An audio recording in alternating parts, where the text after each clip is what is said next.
Welcome back to my channel. Today I will tell you about the events of 2011, which took place in English town Huddersfield.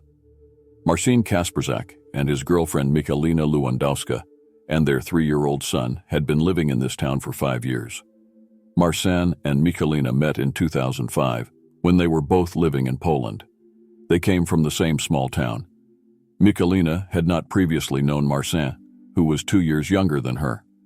It wasn't until 2005, when she was spending time at a cafe located near the store her parents ran, that their paths crossed. Michalina immediately laid eyes on him. Later that day, they exchanged phone numbers and have been in constant contact ever since. They met more and more often, until Michalina introduced her new boyfriend to her parents. She herself was extremely happy, but her parents did not share this admiration for Marcin. Especially her father was not fond of him. He had the impression that there could be only problems with him. But it is known that the happiness of the child is the most important thing. And when Michalina's parents saw how happy she was in her relationship with Marcin, they decided not to interfere. And after a year of dating, Marcin proposed to Michalina. And of course she agreed to become his wife. It seemed that they quickly decided to get engaged, that they wanted to spend the rest of their lives together. But at the time, they were both madly in love and were convinced of the rightness of this decision. This was not the only serious decision they made at the time. Shortly after their engagement, in 2006, the couple decided to move to the UK. Michalina was able to work as a pastry chef after finishing school, but it was not easy for her to find a well-paid job. Therefore, as soon as Marcin finished his school, they were able to move abroad. Their decision was made so much easier by the fact that Marcin's parents were already in England. And when they found themselves on the island, they lived in the same house with them. Needless to say, Michalina's parents were not happy with this turn of events. They would certainly have preferred their daughter to stay in Poland, but she was an adult who had made such a decision, and they could not in any way influence her to stay in the country. And the 22-year-old began to make a life for herself in England, together with Marcin. They both found jobs fairly quickly. He worked in a factory packing meat, while Michalina initially did small tailor repairs, and later also started working in a factory. They did quite well in emigration. They liked the fact that they could earn more in England than in Poland, so they could afford more.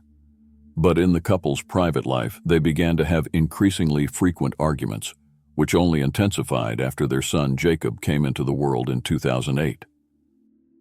Michalina was happy when she became a mother, but Marcin apparently had trouble finding himself as a father.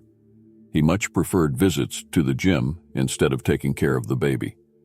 Even when they met, he liked to spend time working out and always paid a lot of attention to how he looked. But when their son was born, Marcin went there almost every day and spent a lot of time there. Michalina resented the fact that the gym was more important to him than his own child. But working out at the gym was what gave Marcin great pleasure. He loved doing it, loved seeing his muscles growing bigger and bigger, which made other men look at him with envy.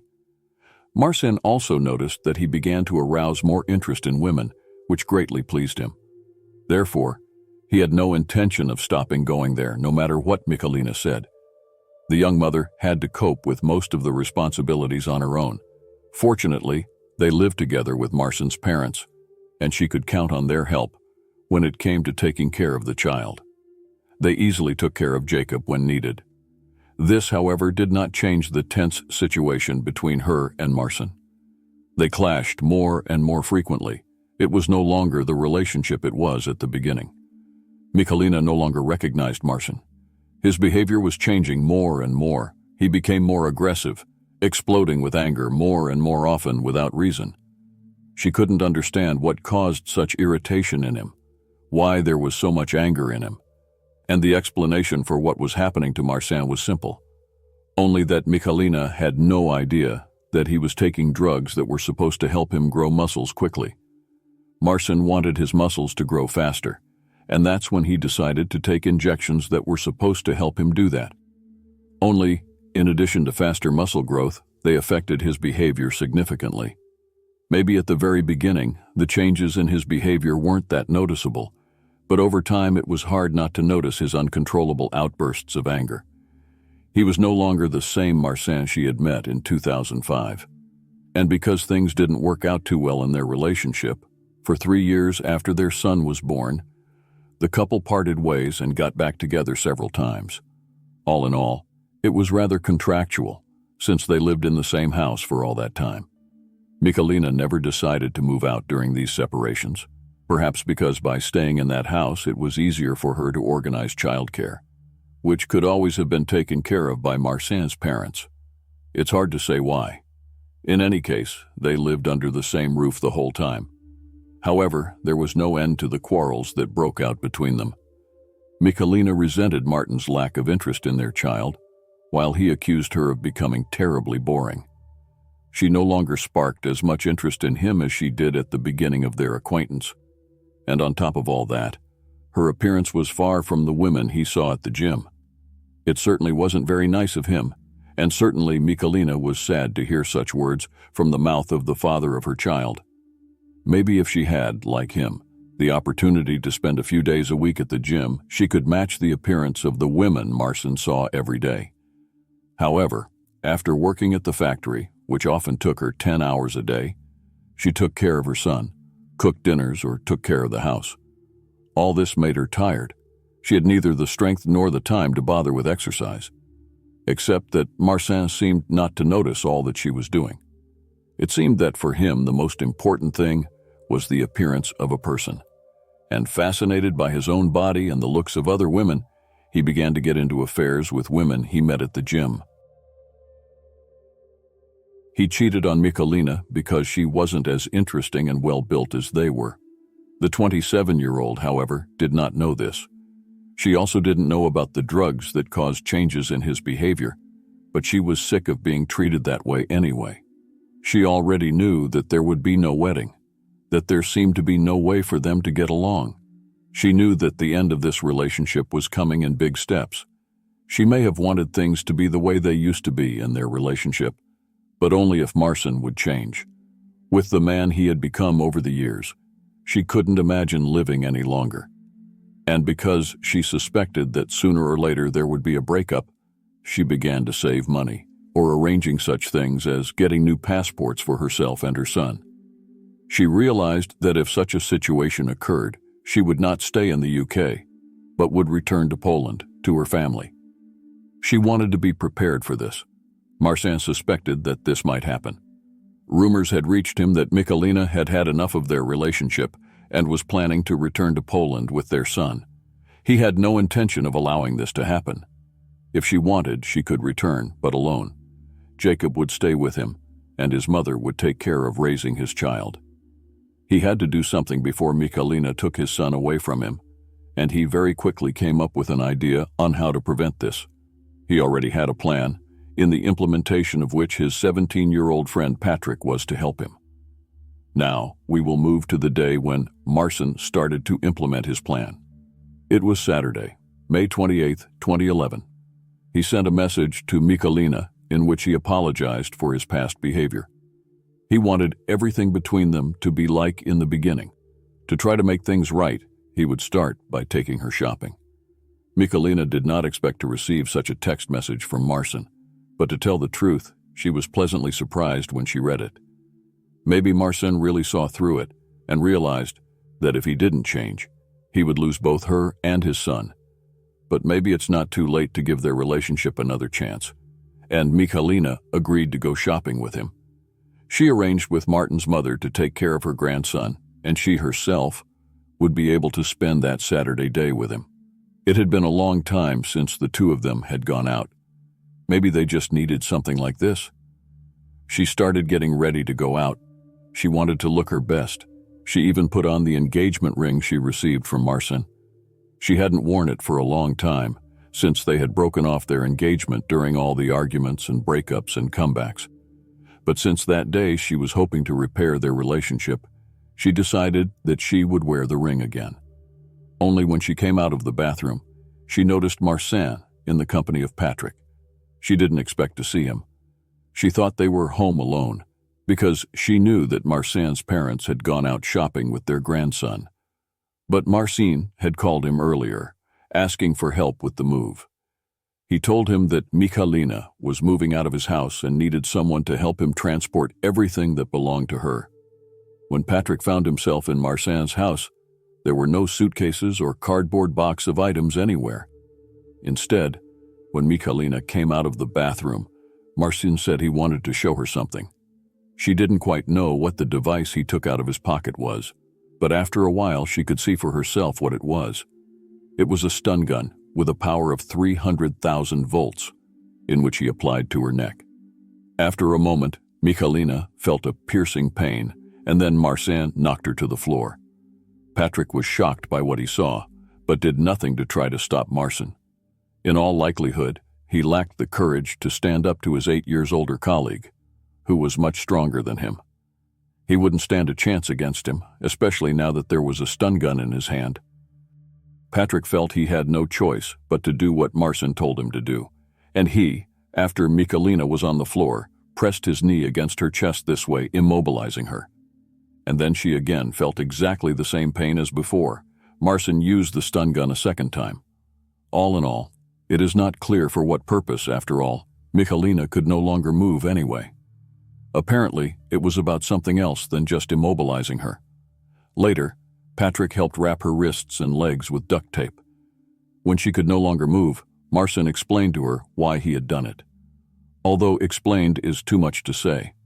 He shouted in her direction how much he hated her, that it would be better if she left her son to him and herself returned to Poland, and let his mother raise the boy. He was aware of the fact that Michalina would never choose to do so. Therefore, he had to do something to get rid of her. In fact, he had been thinking about it for a long time. He didn't want her in his life anymore. Michalina didn't quite know what this was all about, whether it was some kind of lame joke or if Marcin was trying to intimidate her. But the longer it went on, the more she was convinced that he was not joking. You have to know that this was not a quick action. Marcin was not in a hurry at all.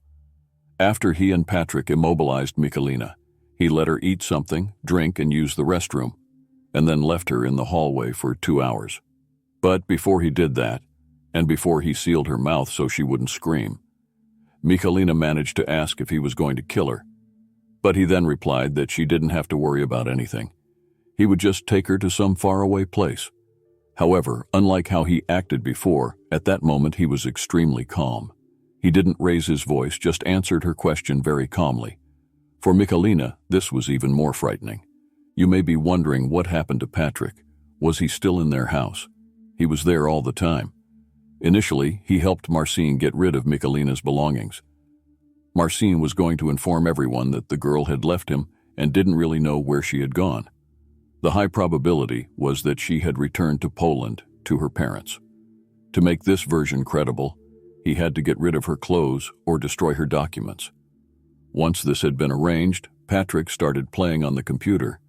Michalina lay helpless on the floor in the hallway, while he occupied himself with playing. Was he actually so afraid of Martin that he was unable to stand up to him? Or was he simply indifferent? After 2 hours, Marcin and Patrick returned to Michalina and dragged her into the kitchen, where a huge cardboard box was already waiting for her. They put her inside and immediately began to seal it. Michalina was convinced that there was no chance for her to come out alive at this point. Being already inside the cardboard box, she only heard Marcin with Patrick talking about some plastic bag. She immediately thought that they would want to put it over her head, and this thought made her terrified. However, this did not happen. And when the cardboard box was already sealed, Michalina felt them bringing it to Marcin's car, after which the car began to move. However, they didn't drive for too long. When they reached a small forest, Marcin decided that that's where they were going to leave her. But of course, they weren't going to leave her in the cardboard box, just like that. They started digging the hole where they intended to put it. The 27-year-old was awake the whole time and could hear everything that was going on around her. She could hear the sounds of digging and was aware of what was about to happen to her. She knew she had to do everything to stay conscious. In the cardboard box she was in, there were 2 holes that were used to grab this cardboard box. This allowed some fresh air to flow in there. This made Michalina's oxygen last longer. After some time, she felt that the cardboard box was moved somewhere, and she could hear the earth being poured on its lid. Was this the end? Was this exactly how she was supposed to die? Left somewhere in a cardboard box in the ground? Was it possible that she would never see her son again? No, Michalina didn't want to accept that. She knew she had to try to get out somehow. She listened to the sounds outside for some time. She knew there was no point in trying to break free while Marcin and Patrick were still there. She wouldn't stand a chance against them, especially Marcin. But when she no longer heard any sounds around her, she waited a while and knew she had to act now. She had the image of her son in front of her all the time, and it gave her strength. She realized that if she died there, Marcin would take care of Jacob, and her son would be raised without his mother. Her love for her son and her desire to return to him made her determined to fight. The first thing she had to do was calm down. She couldn't be nervous because in such a state she would breathe faster and consume more oxygen, and she had to do everything to save it. So she explained to herself that she had to be calm and tried to breathe as shallowly as possible. She began to wonder how she could get out of there. She didn't have anything sharp on her with which she could cut the tape that was on her wrists and ankles. But then Michalina remembered that there was an engagement ring on her finger. Maybe with it she could slowly break the tape. And with it she slowly began to cut the tape on her wrists. Once her hands were free, she removed the tape from her ankles and began to cut the cardboard with the ring, piece by piece, until finally she made a hole in it. Then came the moment of truth. Michalina, through the hole, tried to remove her hand to see how deep it was buried. Fortunately for her, Marcin had not dug a very deep hole, and there was not so much soil on the surface of the cardboard. Michalina started tearing the cardboard box apart, even though the soil was falling inside. At that moment, it didn't matter. She had to get out of there as quickly as possible. And finally, she was able to stick her head up to the surface, making it possible for her to see where she was. It was very dark. There were no streetlights visible, but Michalina managed to see that in the area there are many trees. She guessed that she was in some kind of forest. She knew that there was no point in calling for help. No one would hear her there. Besides, she had tried to do so before, when she was in a cardboard box. But given the location, there was no chance anyone would hear her. She managed to get out, despite the fact that Martin had moved a huge tree branch of about 40 kilograms to the place where the cardboard box was buried. Michalina had no idea where she got the strength to get out and move that bough. As you can see, a mother's love for her child can work wonders. Once she managed to get out, however, she felt her strength begin to leave her.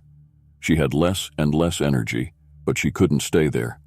She knew she had to find someone to help her. She finally reached the road, where she stopped a passing driver who helped her get to the police station. There she recounted everything that had happened during the day, about what Marcin had done to her while she was still at home, and about how he and Patrick, together, had buried her in the woods. When officers went with her to the forest near the golf course, they found the place where Michalina had been buried more than an hour earlier. There they could see the cardboard box where she had been placed not long ago. Since the 27-year-old knew exactly who had done this to her, the police officers had an easy task. All they had to do was detain Marcin and Patrick. After they left the forest, Marcin and Patrick went to the nearest ATM, where they withdrew £500, the highest amount that can be withdrawn, from Michalina's account. Later, they went to Martin's house and had a good time there, playing on the computer. Both were arrested while they were having fun and taken to the station, where they were questioned. Marcin, of course, did not admit that he intended to kill his partner. It was all just meant to be a joke. He wanted to scare her a bit, but from the very beginning he planned to go back to that forest and take her out.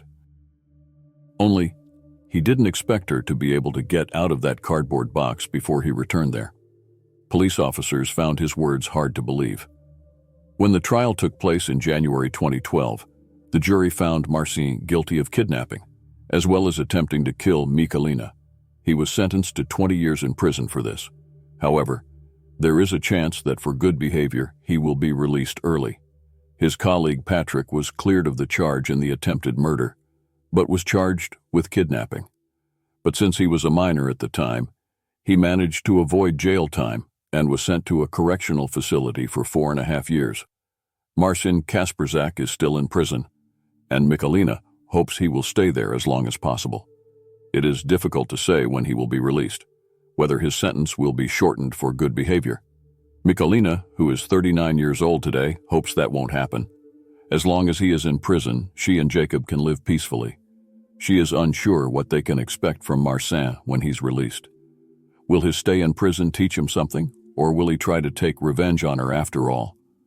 Michalina dreads the day when this will happen. She has nightmares about it all the time. She constantly dreams that Marcin is trying to kill her. Thank you for listening to this story.